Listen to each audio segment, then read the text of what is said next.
Namaste, good morning everyone. As the Penang State Minister for Tourism and Creative Economy, I appreciate your presence at this press conference where we share details about the 7th Penang Roadshows to India in 2024. So yeah, the 7th edition. India always holds a significant importance in our efforts to position Penang as a world-class sustainable tourism and MICE destination. In 2021, India became Malaysia's largest source market, a trend we expect to continue as more Indians with rising incomes see Malaysia as an attractive and high-value holiday destination. Indians and Malaysians speak English, so there's no language barriers. So there are cultural similarities between both countries. And Malaysia is a multiracial country with Malay, Chinese and Indians and other indigenous people living harmoniously in Malaysia. So beyond leisure travel, we recognize Penang to host large-scale meetings, incentive, conference and exhibition, MICE events. With the business event sector in India poised for substantial growth, our aim is to capture a meaningful share of this expanding market for Penang. Penang is a special place. We have a long historical ties between Penang and India, many parts of India, blending history, culture and nature seamlessly. Before I came here, many of my community's people, they are celebrating Pongal, just I think yesterday. After we have a roadshow, after we go through 4 cities in India and we go back to Penang, we are celebrating Thaipusam. So that's why we choose to come early of the year, in January, before the festive season, so that we can share our details with our Indian counterparts. We have award-winning resorts and a variety of delicious food. Before COVID time, during COVID time, you see a downturn of the tourism industry as well as the mine sector. But we see a very strong rebound, what we call a V-shaped recovery. V-shaped, it came down to the bottom and then pick up. It's a V-shaped recovery, rebounding very strongly for the Malaysia tourism and mine sector. The reason I say so, last week I was in Xiamen. China. So for the travelers from China, they are telling me some of the flight is fully booked, economy class overbooked. They have to upgrade some of the economy class people to business class. Flight from China overbooked to Malaysia and to Penang. For India as well, has overtaken China as the most populated country in the world. You have overtaken China already. When we say most populated country, last time is China, now it's India. So I have a very high respect for India, and that's why we came here for the 7th time roadshow. Penang has 2 UNESCO status. UNESCO has granted 2 recognition to the city, to Penang. Number 1 is the UNESCO World Heritage Sites, Georgetown. Georgetown is the home for the UNESCO Heritage Sites. We have many heritage buildings, living cultures, as well as festivals, celebrations. That's why UNESCO granted us heritage status, together with Malacca, which also have a very long history in Southeast Asia. So Georgetown and Malacca is heritage sites in Malaysia. Besides World Heritage Site, Penang also home for another award recognition by UNESCO. It's called UNESCO Biosphere Reserve. UNESCO Biosphere Reserve, Penang Hill, with its richness in the flora and fauna, has obtained the UNESCO Biosphere Reserve award. So the biosphere reserve not only encompassing the hill, British has developed the hill. Recently, last year, we celebrate 100 years of the funicular railway up to Penang Hill, about 800 meter high. So if you high up, it will roughly take you an hour to high up to Penang Hill. So UNESCO Biosphere Reserve, not only for the hill, but also encompassing botanical garden. Penang Botanical Garden is one of the oldest botanical garden in this region, in Southeast Asia. And it also encompassing our state park. It's called the Bahang State Park, and also the marine area. So our UNESCO Biosphere Reserve, not only the hill, the botanical garden, the state park, as well as the marine area in Penang. So we got two UNESCO Biosphere Reserve. So that's why when the business traveler, when the tourists came to Penang, they are not only enjoying the living heritage, the cultural heritage, they can enjoy the Biosphere Reserve as well, the nature itself. So our offering is not only the heritage, the culture aspect, it's also the nature aspect.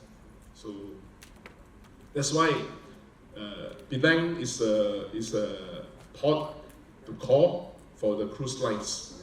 The cruise line usually they started from the north or the east, from the north or the south. If they started from Singapore, then they will come to Singapore, Port Klang, and Penang, perhaps ended at Phuket, Thailand. So it's a long deck cruise lines.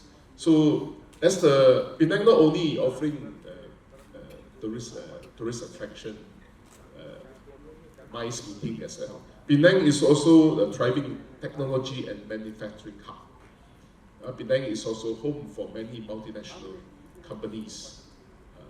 We also got the name of Silicon Valley of the East. So during this time, the US and China trade war. The US company doesn't want to put all their eggs in one basket. They may not invest so much in China. They set up factories, regional factories, Asia-Pacific factories, perhaps in Penang, or India or Vietnam. But Penang is a home for the many multinational companies. So we have a technology and manufacturing hub. So we are well equipped because we got many business travelers who travel to Penang, multinational companies. They are attending meetings, attending courses. They are transferring their skills to the local engineers. So they came for a short stay, probably a week, sometimes a long stay, a month. So that's why there are many good hotels, 5-star international hotels in Penang. And there are some more. Not only, of course, during COVID time, the hotel sector facing a bit of challenges. COVID time. But now you will see there are more hotels coming up, being built, being opened, than those closed during COVID time. So when hotel operators, they want to invest money, they want to set up new hotels, they want to open new hotels, they're groundbreaking for the new hotel, it means that they got confidence. The tourism sector is doing very well, so they came up with the money to put in the hotel sector. So there will be new hotels coming up, there will be hotels being refurbished, or hotel with rebranding.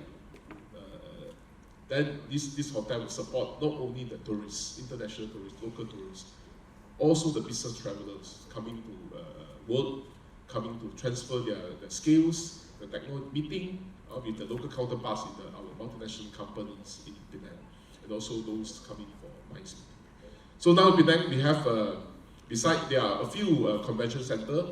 If you came to Penang from there, you have experienced some of our convention centers, our Spice Convention Centers, our Butterworth Arena. The managing owner is here, the Penang International Convention Center. And the latest, of course, is one more, is the Penang Waterfront Convention Center. It will be ready, completion 2025, next year. It will be completed 2025, so scheduled to be, will play an important role in shaping Penang as a hub for exhibition and events. Because when we plan for events, we have to plan in advance. We have to plan in 1 year, 2 years, even 5 years in advance. So that's why availability of such a convention center, early booking, good dates, early bookings, and all these have to be done. So we are ramping up. We have received, because as I mentioned, we are the hub for the technology. So in Penang, we are organizing many semiconductor conference, engineering conference, because it's natural for us to do that, because it's so many factories, so many semiconductor factories in Penang. So it's natural for us to hold many semiconductor and engineering conference. But lately, we have also organizing many medical and pharmaceutical conferences. The doctors came to Penang, to have their conferences. One of the reasons is because the healthcare industry in Penang, the healthcare manufacturers in Penang, for the multinational in the country, multinational companies such as Libra, etc., from Germany, from Europe, they set up factories in Penang, and it's natural also for them to have a pharmaceutical conference, medical conferences. And Penang, same as India, we are part of a Commonwealth country. So many doctors not only train in Malaysia, they also train in India. They are India University medical faculty set up campus, sending their professor to train young doctors in Malaysia. So we share a similar tradition. That's why our medical conference is quite popular also. So that's why we are filling up programs in our convention centers. So we have hotels, upcoming and existing hotels refurbished, coming up with a new theme. The hotels are supporting the leisure tourist sectors as well as the business mind sectors.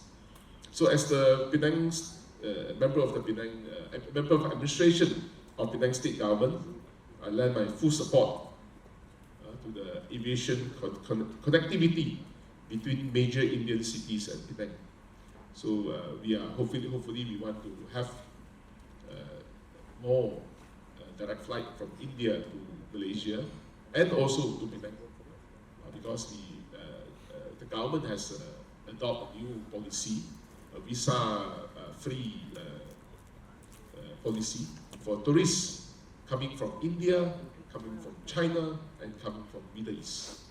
So we are adopting a visa-free policy for these 3 regions, one of the 3 most populated countries and regions in the world. And also we share a similar culture and language background. So that's why we see there's a big potential. So I endorse a cross-sector initiative aimed at promoting Penang through tourism fairs, trade shows, and corporate roadshows. That's why we are in India today, Mumbai, and 3 other cities. Looking forward to have more collaboration in these upcoming days, and together we can make this success. There are many, we welcome tourists and also business travelers from India to Penang and Malaysia. Likewise, there are many tourists, many business travelers coming from Malaysia, coming to India, coming from Penang to India. Some of my colleagues, state minister also, I think, traveled to India last week. He was in India attending a World Tamil Conference. We support our Hindu temples in Penang. We have the oldest Hindu endowment board in the whole of Southeast Asia, outside India. If you come to Penang, you will see some of the road sign in the few languages. In our Malay languages, which is a national language, in Chinese, in Tamil wording, and also in the Jawi, Jawi wordings. So that's why we are World Heritage Site. So we embrace, we celebrate our cultural diversity. We celebrate major festive events. We have respect for different languages, different race, and we are home. Penang is the home for the biggest Taipusam celebration in Malaysia and Singapore, I can say. Yeah, because Penang is the home for one big celebration out there. So there are many Indian singers performing in Penang as well. Performing in Penang, holding concerts in one of our convention center. I mean, convention center turned into a concert hall.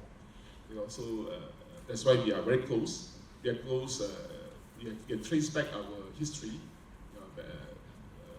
100, 200 years ago.